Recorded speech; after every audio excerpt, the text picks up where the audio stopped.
Yang pertama, yang pertama teori konflik keluarga, di mana keluarga adalah masyarakat terkecil. Sekali lagi, keluarga adalah masyarakat terkecil. Tentu orang menikah itu bagaikan mengarungi samudera yang sangat luas dan dalam. Tak selamanya bahtera itu berjalan lempeng, lancar-lancar saja. Ada kalanya guntur, petir, kilat, angin, ombak, yang keseluruhan itu akan menimbulkan ombak. Apakah ada gempa? Itu akan menimbulkan ombak. Ombak inilah yang siap untuk menerpa bahtera itu. Begitu pula kehidupan berumah tangga, maka tentu kehidupan berumah tangga itu tak selamanya mesra terus, tak selamanya lempeng saja, tak selamanya diam bagaikan apa? Bagaikan gambar, maka tentu ada kalanya terpaan demi terpaan muncul. Apakah terpaan itu muncul dari internal masing-masing keluarga itu, suami, istri, dan anak-anak, atau terpaan dari luar? Maka tentu selama hidup ini masih ada, maka di saat itulah konflik itu selalu muncul. Karena itu kita akan membahas teori konflik ini dengan harapan bahwa ketika saudara nanti akan membahas tentang masalah keluarga, akan mengenal beberapa teori konflik yang ada. Paling tidak saya share ya. Saya share tentang teori konflik itu. Eh, ini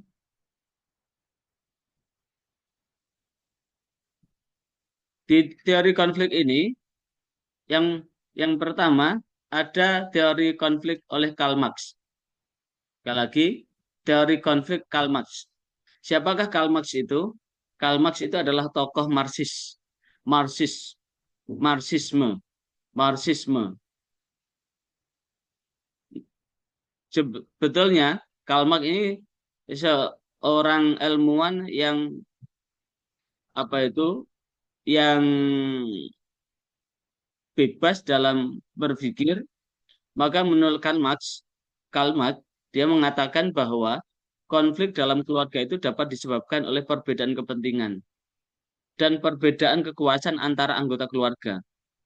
Maka tentu jikalau suami dan istri serta anggota keluarga lain tidak mau menekan kepentingannya masing-masing, di mana masing-masing senantiasa menuntut kepentingan dirinya agar yang lain itu menuruti kepentingan itu, maka tentu itu akan memicu bibit-bibit konflik. Atau ada perbedaan kekuasaan. Kekuasaan itu adalah terkait dengan distribusi peran. Sekali lagi, distribusi peran. Jikalau distribusi peran di satu sisi terlampau besar, tapi sisi yang lain terlalu inferior, yang satu sisi terlalu superior, yang satu sisi terlalu inferior, maka ini akan menimbulkan konflik dalam antara anggota keluarga itu. Maka menurut teori Karl Marx, untuk menangani konflik itu perlu dilakukan perubahan struktur kekuasaan dan pembagian sumber daya yang ada dalam keluarga itu. Ada distribusi. Ini menurut teori Karl Marx. Kalau menurut teori Sigmund Freud, di mana menurut Sigmund Freud konflik keluarga atau konflik dalam keluarga dapat disebabkan perbedaan keinginan tidak sadar dan norma-norma sosial. Kalau menurut Marx adalah kekuasaan dan kepentingan. Kalau menurut Sigmund Freud ini adalah unsur internal yang ada di dalam diri itu, yaitu perbedaan antara keinginan tidak sadar dan norma sosial. Ada apa yang didambakan di otak bawah sadar. Kemudian ketika ada norma sosial, ketika otak bawah sadar ini belum siap menerima, maka di situ akan ada konflik. Dan untuk menangani konflik ini perlu dilakukan analisis pengenalan terhadap keinginan yang tidak sadar tersebut. Jadi keinginan-keinginan yang tidak sadar itu akan perlu ada penanganan. Kemudian yang ketiga menurut Thomas Kuhn. Menurut Kuhn, konflik dalam keluarga dapat disebabkan perbedaan paradigma dan cara pandang antara anggota keluarga. Perbedaan paradigma ini bisa menimbulkan konflik. Contoh, pernah terjadi. Paradigma apa? Paradigma terkait dengan praktek keagamaan. Yang satu ini menyangkut batal tidaknya wudhu ini. Yang perempuan ini pakai paradigmanya Imam Syafi'i, yang suaminya pakai paradigmanya Imam Hambali.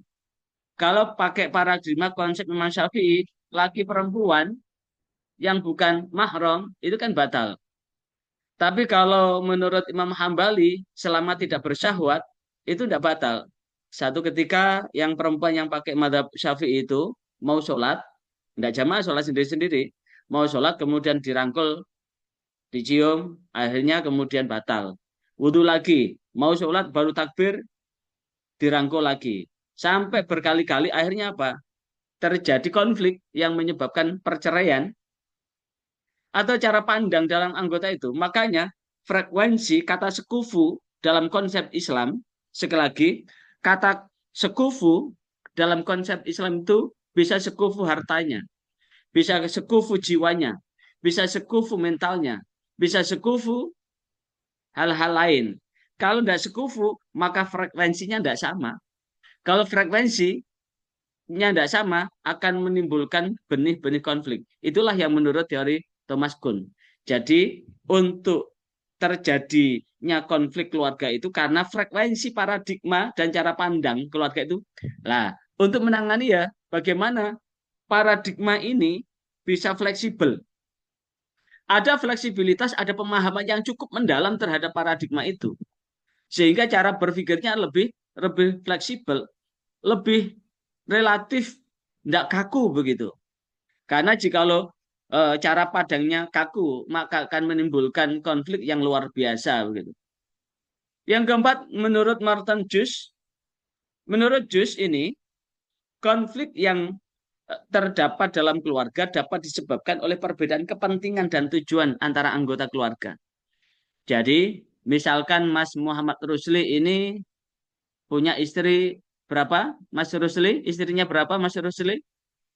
Baru satu, Pak. Satu. Punya Baru ya. istri satu. Di mana Mas Rusli punya pandangan, kepentingan, istri saya, kalau masih satu itu kan santri. Ingin naik kelas menjadi Gus lah, Ah, atau Ustadz lah, nambah satu lagi. Ingin naik kelas jadi kiai, nambah satu lagi. Lah, paradigma kalau ingin jadi kiai, maka nambah-nambah lah. Ini tentu kepentingan ini. Ada kepentingan yang berbeda. Yang satu tidak mau dipoligami, tapi yang satu ini mati-matian karena ini ingin jadi kiai, maka harus nambah lebih dari satu. Karena kiai itu tidak ada dulinan lain kecuali dulinan itu. Beda dengan preman lah. Preman itu dulinannya banyak begitu. Lah, perbedaan kepentingan menurut Morton Juice ini adalah bahwa adanya konflik itu karena ada perbedaan kepentingan dan tujuan antara anggota keluarga itu. Maka untuk menangani ini perlu dilakukan komunikasi yang efektif dan adanya kerjasama untuk mencapai tujuan bersama. Maka gun dalam konsep dai, gun kal yadaini wala takun kal udunaini. Maka jikalau engkau sudah berniat menjadi satu, menjadi sejiwa, sejiwa itu berarti senyawa. Kalau ingin menjadi sejiwa, senyawa, maka tentu frekuensi ini perlu ditata sedemikian rupa sehingga yang muncul adalah adanya adanya apa? Adanya kebersamaan di dalam membangun sebuah rumah tangga. Adanya tujuan yang sama, kepentingan yang sama untuk mewujudkan keluarga yang sakinah, mawaddah, warohmah. Kepentingan yang sama untuk mewujudkan kebersamaan, maka tentu ada komunikasi efektif dan kerjasama untuk mencapai tujuan. Sehingga disebutkan gul kal yadaini wal udhunaini walatakun kal ainaini. Jadilah kalian seperti dua telinga dan dua tangan. Walatakun kal aina ini. Tapi jangan engkau seperti dua mata. Kenapa? Kalau seperti dua mata, satu mata ini kelilipan, yang satu mendelik. Beda dengan tangan, satu tidak kuat, misalkan ngangkat benda dengan tangan satu tidak kuat, maka tangan yang satu akan menopang untuk menolong mengangkat bareng-bareng. Begitu pun telinga, telinga ini adalah seimbang kanan dan kiri. Orang pakai anting, yang kanan pakai setengah gram, yang kiri pasti setengah gram. Yang kanan pakai manik-manik warna merah, yang kiri pun pasti pakai manik-manik warna merah. Tentu jikalau dirinya yang memakai tidak protes, maka tentu orang lain akan protes. Misalkan yang kiri 1 gram, tapi yang kiri 1 gram, yang kanan 1 kilo, maka tentu kalaupun toh dirinya tidak protes, enjoy aja, maka tentu ketika ketemu orang, orang akan mengatakan, loh ini obatnya telat. Sejak kapan dia berubah ingatan, wong kemana-mana, pakai anting kayak begitu. Lah, tentu inilah yang kemudian dalam konsep Merton Jones bahwa ketika ingin meminimalkan adanya konflik, maka komunikasi efektif dan kerjasama untuk mencapai tujuan itu penting. Yang kelima, teori konflik menurut William Ury. Menurut Ury, sekali lagi, menurut Ury, biar bisa dibaca bareng-bareng. Menurut Ury, konflik dalam keluarga dapat disebabkan oleh perbedaan kepentingan dan kebutuhan. Hampir sama dengan sebelumnya. Perbedaan kepentingan dan kebutuhan. Yang Merton, kepentingan dan tujuan, ini kepentingan dan kebutuhan antara anggota keluarga. Nah, inilah yang kemudian, kalau salah satu hiper, tapi dari suami istri, yang satu hiper, yang satu enggak, maka ini pasti akan ada konflik. Akan ada konflik. Kalau yang hiper laki-laki, maka tentu dia akan mencari lagi. Kalau yang hiper itu perempuan, maka juga akan terjadi perselingkuhan. Kenapa? Karena kebutuhan antara kebutuhan dan ketersediaan atas kebutuhan itu tidak berimbang, maka ini akan menjadikan konflik antara dua belah pihak itu. Maka untuk menangani konflik ini perlu dilakukan pendekatan yang fokus pada kebutuhan dan kepentingan masing-masing keluarga. Maka ini sama, jikalau kemudian menjadi mediator, sekali lagi, ketika menangani konflik perceraian di pengadilan agama, maka teori-teori ini bisa diambil. Setelah itu diurai satu-satu. Sekali lagi, diurai satu persatu. Di mana letaknya?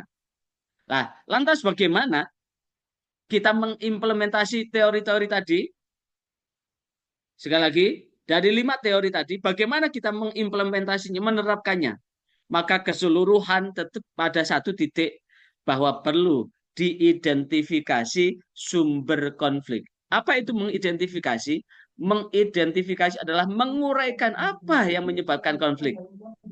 Kalau masalah kepentingan, maka diurai kepentingan apa yang perlu menjadi balance. Kalau itu tujuan mana yang bisa balance? Kekuatan, kekuasaan, maka ini kemudian didistribusikan dengan distribusi yang sama. Jika kepingin mewujudkan keluarga yang sakinah, mawaddah, warahmah. Sakinah itu tenang. Tapi untuk mewujudkan tenang harus ada mawaddah. Tapi mawaddah ini bersifat fisik. Sekali lagi, mawaddah ini bersifat fisik, tuntutan, ya kepentingan, kebutuhan. Sekali lagi, kalau mawaddah, ini adalah tuntutan-tuntutan yang disebutkan dalam sumber-sumber konflik tadi. Tapi bagaimana jika ini didistribusikan distribusi yang sama menerima, maka akan menimbulkan rahmah.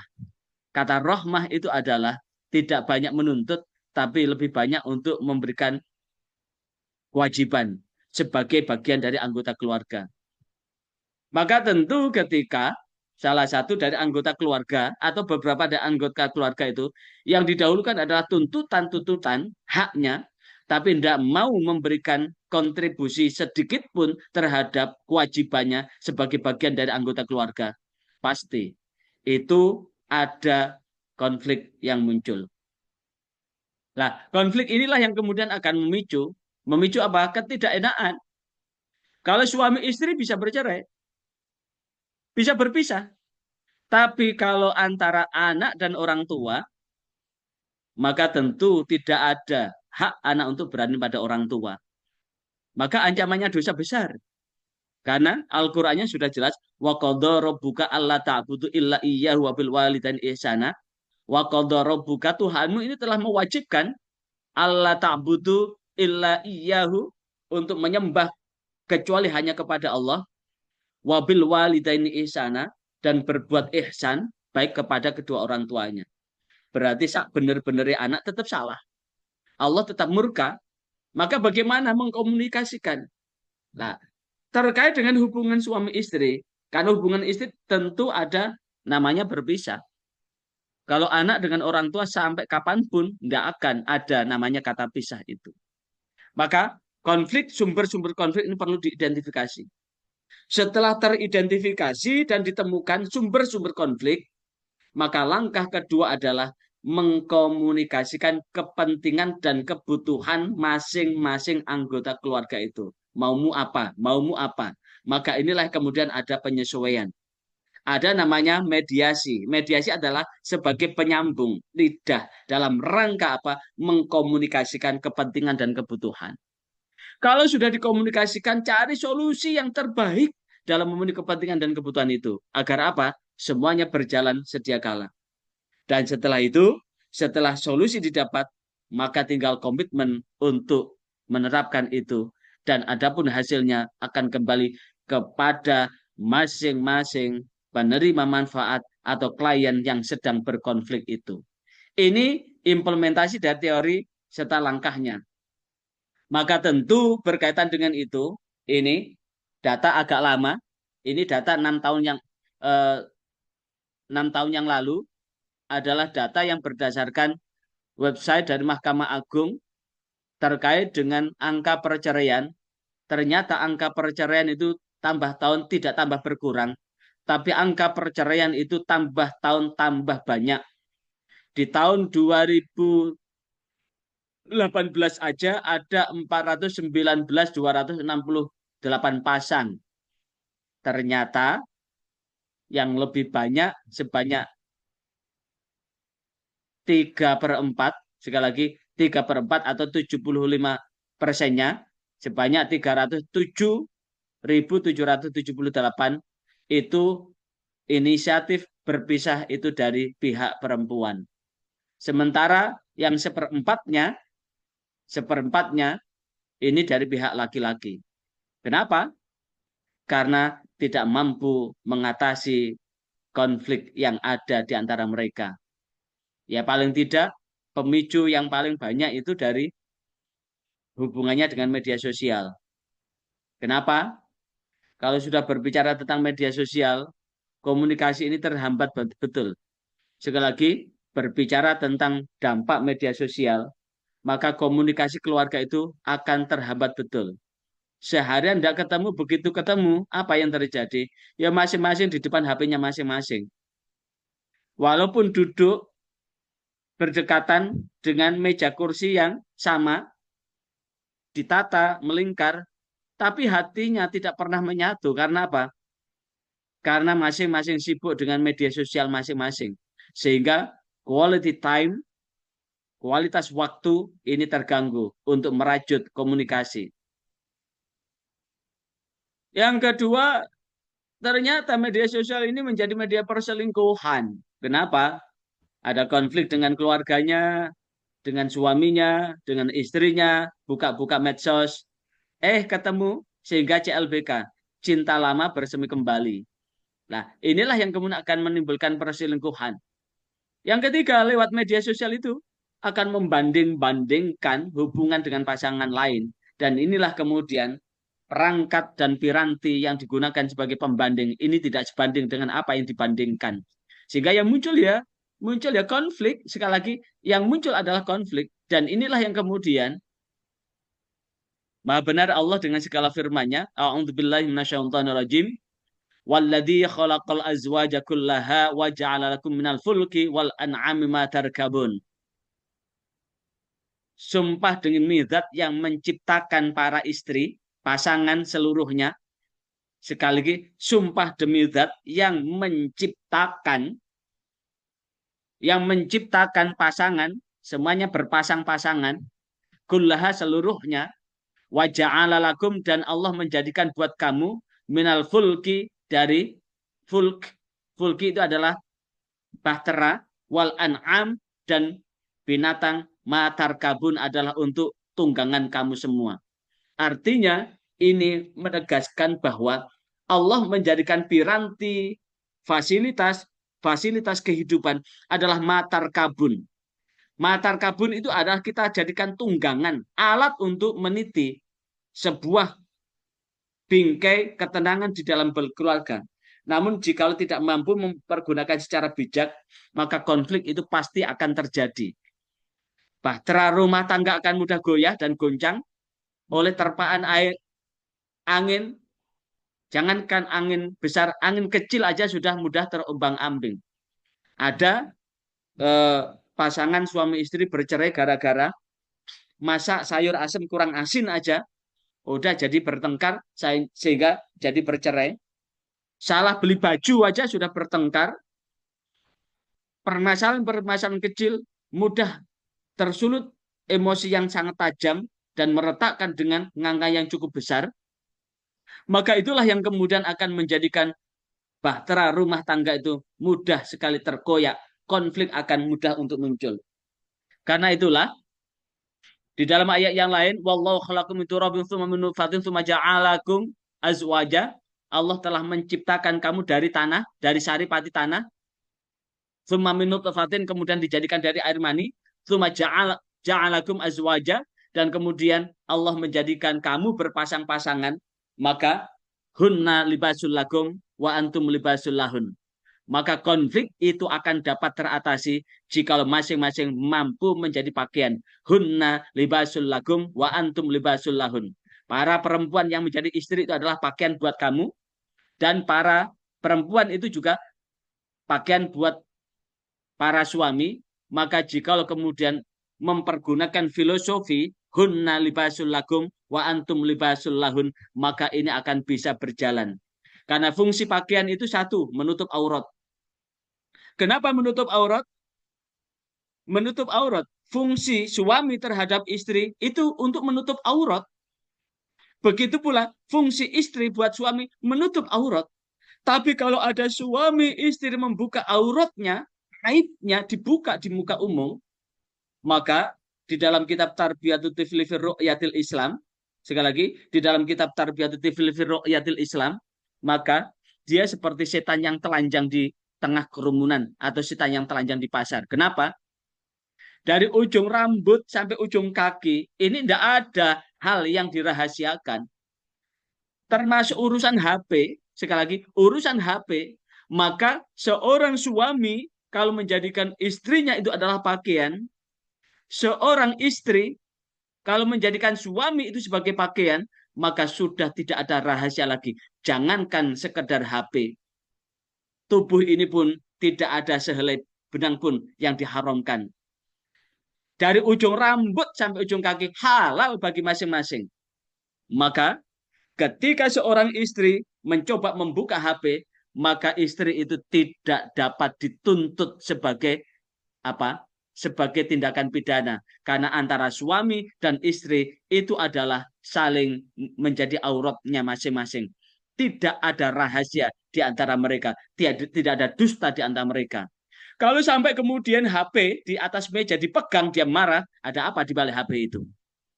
Tentu ini patut diwaspadai. Tentu ini patut dicurigai.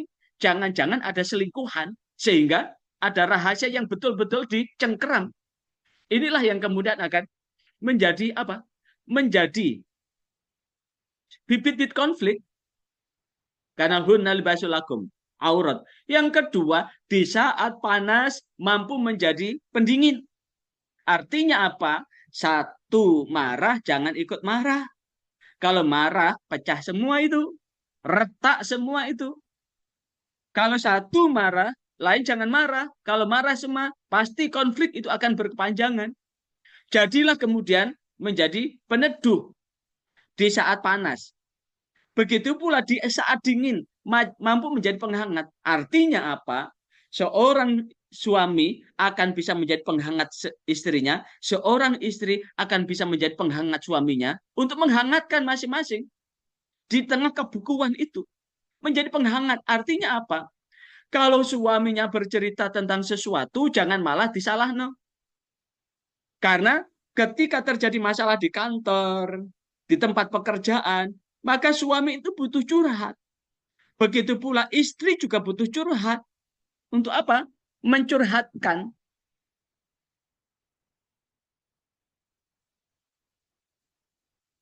Sekali lagi, istri juga butuh curhat. Jika curhat itu tidak di curhatan-curhatan itu tidak ditanggapi, maka apa fungsinya suami istri? Karena itulah yang kemudian dengan hunna libasul lakum wa antum libasul lahun. Dan sekaligus menutup aurat masing-masing. Di aurat inilah yang kemudian penting dalam rangka untuk menjembatani hal-hal yang akan memungkinkan terjadi konflik yang berkepanjangan. Ah, ini terkait dengan ini penerapannya. Kita lanjutkan. Kita lanjutkan lagi. Nah, inilah kemudian penting sebelum menentukan pilihan, pilihlah jodoh dengan menghadirkan Allah. Sekali lagi, pilihlah jodoh dengan menghadirkan Allah. Karena bagaimanapun juga, apakah calon istrinya atau calon suaminya itu frekuensinya sama atau tidak, sekufu atau tidak ada yang tahu. Apalagi kalau kemudian pacaran, pacaran itu banyak kamuflasenya. Tidak sedikit pasangan dari yang saya sampaikan tadi, fakta tadi, itu dari proses proses pacaran dulu. Pacaran itu selain menghabiskan energi, sekaligus ada kamuflase yang bisa ditutup kalau memang ada sifat-sifat yang memang tidak sefrekuensi. Nah, inilah yang kemudian kata huna libasul lakum wa antum libasul lahun, bahwa istri itu adalah pakaian buat kamu dan suami itu adalah pakaian buat istri, itu adalah dalam rangka apa? Tidak ada aurat, tidak ada rahasia. Misalkan tadi saya ulang lagi, kalau kalau buka HP maka tidak bisa dipidana kan atas apa yang dilakukan. Tidak ada privasi antara suami dan istri. Karena apa? Tubuh pun tidak ada sehelai benang pun yang mengharamkan untuk menutupinya. Semuanya halal. Maka faktu hartakum anasyitum, faktu hartakum anasyitum, ketika mau mencoba menikmati dan dinikmati, faktu hartakum anasyitum, maka nikmatilah, cangkulah ladangmu itu dari mana engkau ingin mencangkuli ladang itu. Itu artinya apa? Masing-masing bisa membangun sebuah mawaddah dan rahmah dengan berbagai macam cara yang tentu yang masih dalam kategori normal dan wajar saja. Nah, inilah yang kemudian memilih jodoh dengan menghadirkan Allah. Sekali lagi, memilih jodoh dengan menghadirkan Allah itu penting dalam rangka apa? Biarlah Allah yang memilihkan. Apakah ini karena yang waja'ala apa itu? Khalaqakum azwaja, menjadikan azwaja. Maka azwaja ini sebetulnya Allah sudah memilihkan, karena itulah dengan menghadirkan Allah jangan seperti orang memilih baju di toko, diraba, dipegang, dipakai, kekecilan atau kebesaran dikembalikan. Belum dinikah sudah diapa-apain, maka ini sama dengan memilih baju di toko. Belum resmi sudah dipakai. Karena untuk memakai harus dibeli dulu. Dengan apa? Ijab kabul.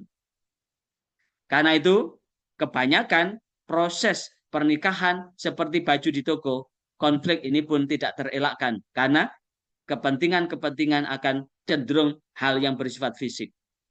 Seperti bermain PS, dimainin dulu, dinikmati dulu, dipuasin dulu, baru dibayar.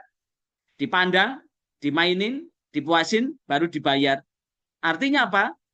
Inilah yang kemudian muncul LKMD, MBE, lamaran carry, meteng dhisik, MBE, married by accident. Maka tentu LKMD, MBE ini akan sangat rentan akan berpisah. Fakta menunjukkan begitu. Bahkan ketika saya di KUA, itu hanya formalitas tok itu.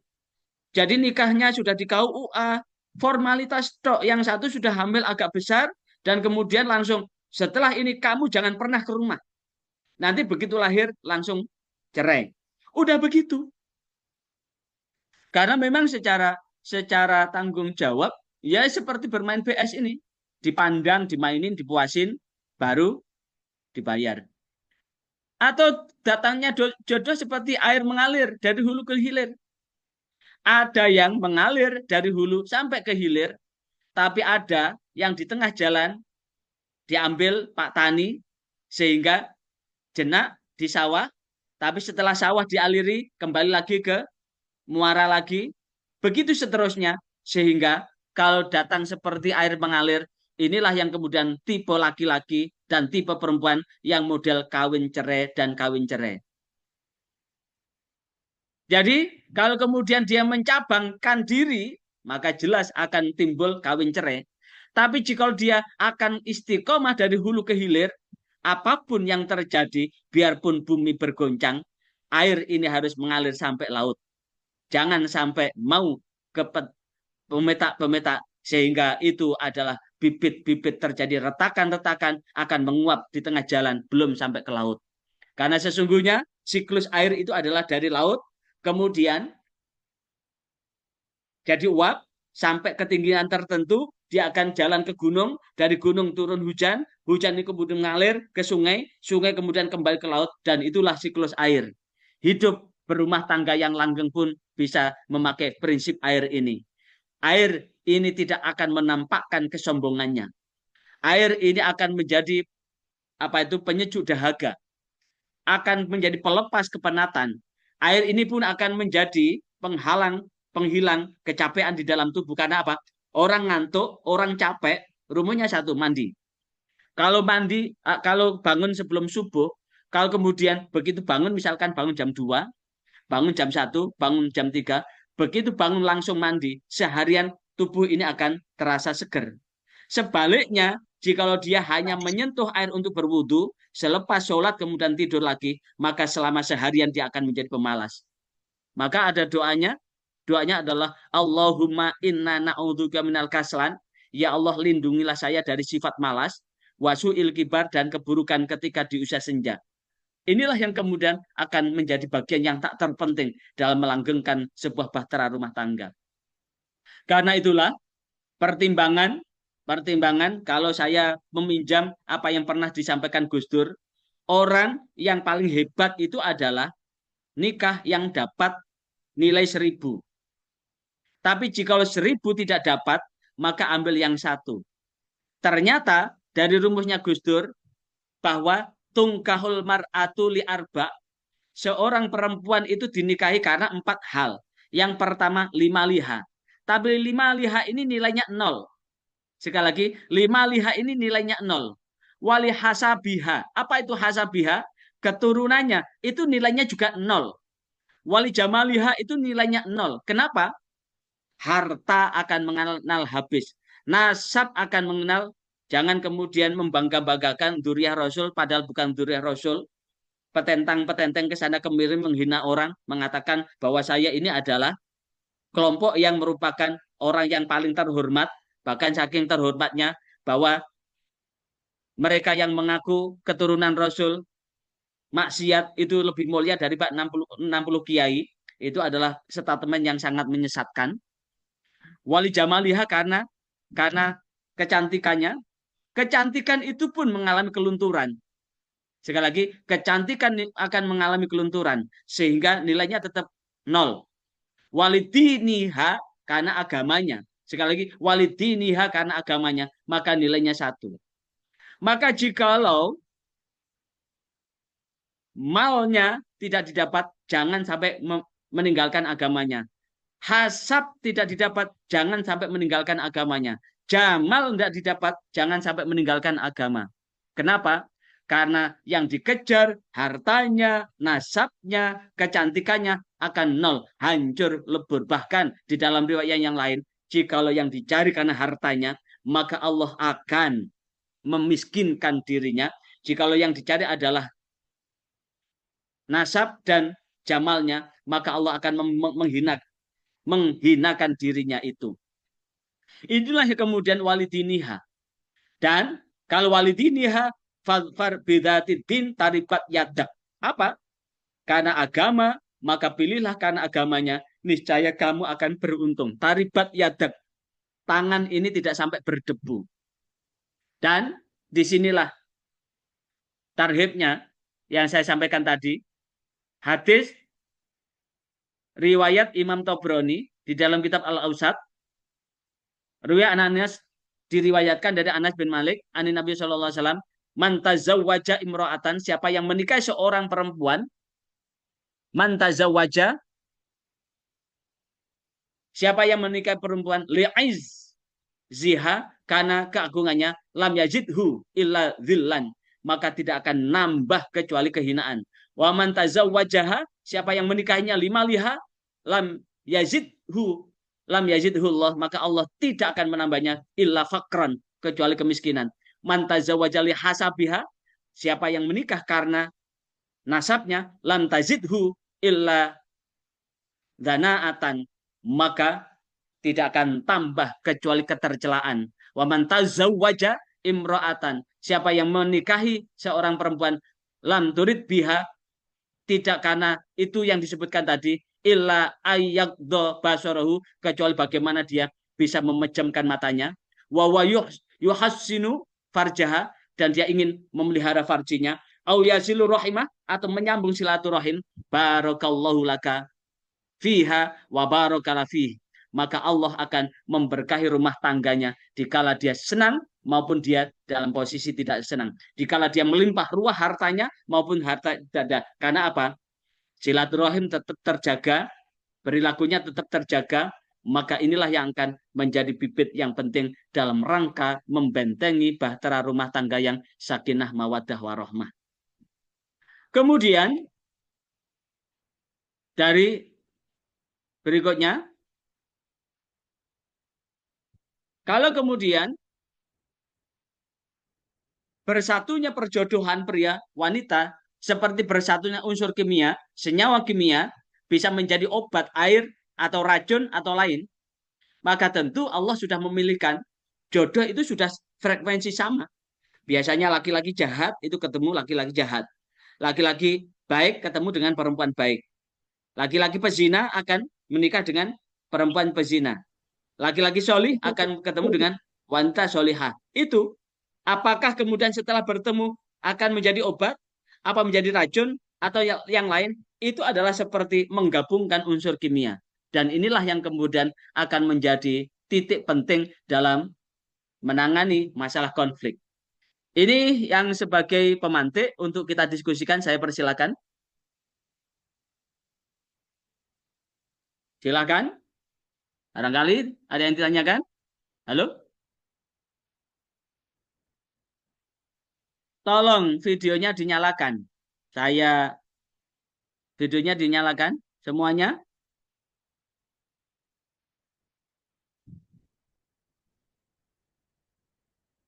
Videonya dinyalakan semua.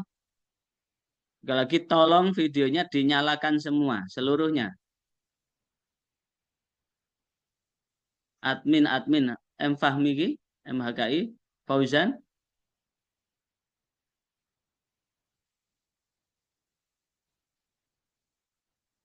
Ada yang ditanyakan, silakan. Saya persilakan. Sebelum kita lanjut ke materi berikutnya.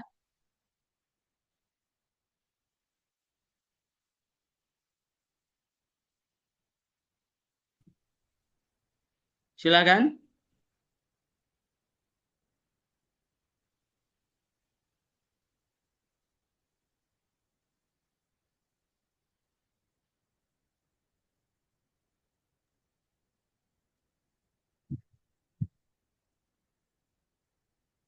Silakan. Halo, SBY. Ya, silakan. Ayang ditanyakan. Mohon maaf barusan baru datang gitu sehingga baru masuk ke ruang Zoom dari sekolahan. Yang ingin saya tanyakan Bapak, ketika kita apa ya mencari pasangan itu sesuai dengan karakternya kita. Bahkan agama tadi disampaikan juga mengajarkan lihat nasabnya, keturunan. Kemudian yang paling pokok itu dilihat dari sisi agamanya, begitu. Nah, ini Ya, bagaimana pandangan agama Islam itu misalnya seseorang yang beriman, bertakwa, begitu, solih lah, memperistri seseorang yang tidak solih. Nah, dia mempunyai niat untuk memperbaiki orang tersebut, begitu. Nah, ini apa tidak keluar dari empat hal tadi, Pak? Dari ya, agama. Kalau misalnya yang beriman dengan yang beriman, yang solih dengan yang solih, nanti ya, akhirnya mungkin melahirkan anak-anak yang baik itu wajar, begitu. Tapi ya. ini ada pemikiran misalnya, wah saya mencari pasangan yang agak rusak aja, begitu. Nanti sambil berjalan diperbaiki. Seperti itu, bagaimana, Pak? Terima kasih. Nah, ini kan dilema ya. Posisinya kan dilema. Maka dilematika ini ada Ilhan Supriyatna. Masuk dulu, raise hand. Oh ya, udah masuk tadi ya. Nah, Campur. itu akan dalam posisi dilema. Maka dalam posisi dilema itu libatkan Allah dalam menentukan jodoh. Sekali lagi, libatkan Allah dalam menentukan jodoh. Kalau melibatkan Allah dalam menentukan jodoh, tidak ada jalan lain kecuali istikharah. Allahumma inni astakhiruka bi'ilmika wa astaqdir bi qudratika. Apa? Sesungguhnya aku menjatuhkan pilihanku dengan takdirmu. Sesungguhnya aku menentukan takdir-takdirku dengan kekuasaanmu. Fa'in kana khairan li, maka jikalau dia itu bagus untukku, faqarribani, maka dekatkanlah padaku. Wa in syarrali, jikalau dia buruk buatku, faba'idni, maka jauhkanlah dariku. Maka kata ini, maka kemudian ada beberapa hal yang dapat kita ambil. Yang pertama, bisa Allah ngasih petunjuk dalam berupa apa? Berupa mimpi. Allah akan ngasih petunjuk berupa mimpi. Mimpi ini kemudian bisa ditakwil. Saya ambilkan ya kitab. Bisa ditakwil. Ini kitabnya. Biar tidak ngeblur. Bisa ditakwil. Lah, kalau kemudian ketika mentakwil itu, ini karena begini ini saya sudah ngalami sendiri. Saya sudah ngalami sendiri. Jadi ini bukan jari. Ini bukan tembung jari. Maka tentu ketika istikharahnya itu bagus. Walaupun terjadi konflik, maka konflik itu tidak sampai retak. Karena kata pepatah bahwa bertengkar itu adalah bumbu-bumbu cinta. Habis bertengkar, damai kembali, maka kemudian ketika damai kembali itu akan terjadi kenikmatan tersendiri itu. Kalau tidak pernah bertengkar, tidak pernah merasakan saat-saat tidak enak saat-saat. Nah, maka bertengkar itu bisa menjadi, tapi tidak sampai meretakkan. Tentu istikharah itu penting. Jadi istikharah itu banyak. Bisa istikharah dengan sholat. Istikharah dengan sholat itu bisa hasilnya, bisa Allah ngasih isyarah dalam bentuk mimpi. Bisa Allah ngasih kemantapan dalam hati. Bisa juga isyarah, apa itu? Bisa juga dengan Al-Quran. Dengan Al-Quran. Tapi saya lebih cenderung kalau istikharah dengan Al-Quran itu lebih lebih banyak gambling itu. Bahkan kalau kita memahami innamal khamru wal maisiru wal ansobu wal azlamu rijesun, itu termasuk azlam itu. Azlam. Azlam itu kan mengundi nasib dengan anak panah. Kalau buka istiarah dengan Al-Quran kan buka, sak buka-buka kan? Sak buka-buka kan namanya buka itu kan tergantung jarinya kan? Setelah dibuka dihitung baris keberapa. Kemudian oh ini begini, buka lagi. Buka lagi. Ini kan sama dengan azlam itu. Jadi ada yang ngitung dengan istikharahnya dengan dihitung nama. Nama. Misalkan namanya Hasan. Kalau namanya Hasan akan ketemu Siti Maimunah. Siti Maimunah ini hurufnya ada berapa? Dihitung. Wah, ini gak cocok ini. Cocoknya dikasih Muhammad Hasan atau Ahmad Hasan. Baru cocok. Ini namanya azlam itu. Kalau itu azlam. Maka istikharah yang bagus itu sholat. Karena Allah akan ngasih isyarah. Ada yang hibrid. Ini saya juga dapat ijazah model model ini. Jadi sholat hajat dulu. Setelah itu baca Yasin. Setelah baca Yasin pas mubin. Diulang sekian ratus kali. Kemudian minta petunjuk kepada Allah. Ada doanya. Jikalau ini bagus, maka minta dikasih isyarah dalam mimpi itu dengan simbol putih atau hijau. Jika tidak bagus, minta isyarah dengan simbol warna merah atau warna hitam. Itu banyak yang cocok begitu. Banyak yang cocok. Artinya apa? Kita tidak tahu. Perempuan yang dinikah itu orang yang tidak paham agama sama sekali. Tapi kalau mentalnya siap untuk menerima, dia mau belajar. Begitu pula agamanya ngelontok bertahun-tahun di pondok, tapi kalau kemudian agamanya tidak dipraktek, no, lek ngomong ya nggak telno kuping, lek ngomong sak ngomong nggak telno kuping. Artinya apa? Implementasi. Walaupun dia posisi tidak agamis, tapi mental. Maka beda titin itu mental, akhlak. Bu itu lu utamima makarimal akhlak. Rasulullah diutus untuk menyempurnakan akhlak. Terletak pada akhlak. Walaupun dia tidak punya agama yang dalam, tapi akhlaknya bagus. Jadi, walaupun agamanya banyak, tapi mentalnya jelek, ya jadi jelek. Jadi jelek. Karena pernah ada ini. Pernah ada. Dalam pandangan itu bagus. Tapi faktanya malah tidak tanggung jawab. Ini kebetulan teman sekantor ini. Teman sekantor. Dulu. Di era tahun 2000-an. Teman sekantor. Itu ambil menantu hafid. Hafal Quran. Tapi nggak mau kerja. Nggak mau bekerja. Dina-dina turu. Melek-melek murojaah. Turu maneh. Lah, apakah kemudian bisa dikasih nafkah dengan begitu?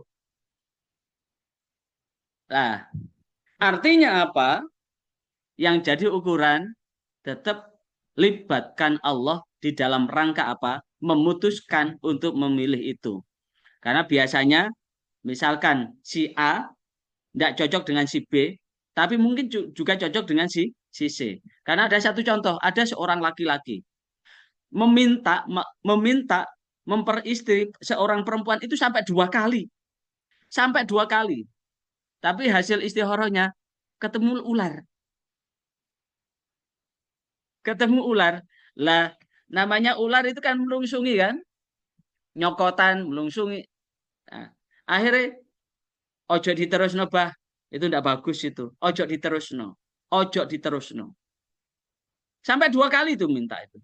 Pertama diminta waktu masih SMA, diminta kedua lulus kuliah, tetap istikharahnya enggak. Ternyata kalau istikharah hasilnya sama, konstan.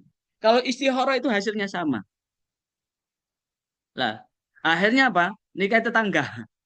Tetangga ya 8 atau 9 rumah lah. Ternyata cocok dengan perempuan yang dinikahi itu. Artinya apa?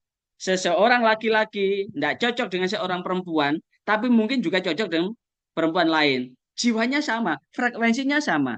Inilah yang disebut dengan teori konflik tadi. Dari konflik. Apapun sifat karakternya, kalau bisa nyocoki, ya akan langgeng. Misalkan yang satu tidak suka rokok, yang satu suka rokok, dan wes patok bangkrong, aku gak seneng rokok. Tapi yang satu perokok berat, kira-kira jadi konflik nggak? Yang satu suka mancing, yang satu tidak suka mancing. Ben bengi metu terus mancing. Setiap malam keluar terus mancing. Kira-kira jadi konflik nggak? Yang satu suka sepak bola, yang satu tidak suka. Setiap ada sepak bola selalu datang sampai larut malam, sampai lupa keluarga. Yang satu tidak senang, kira-kira terjadi konflik nggak? Pasti itu akan terjadi konflik. Tentu inilah yang kemudian makna istikharah itu adalah memilihkan pasangannya sesuai dengan frekuensinya. Sehingga ada kolaborasi kepentingan, kekuasaan, kebutuhan, dan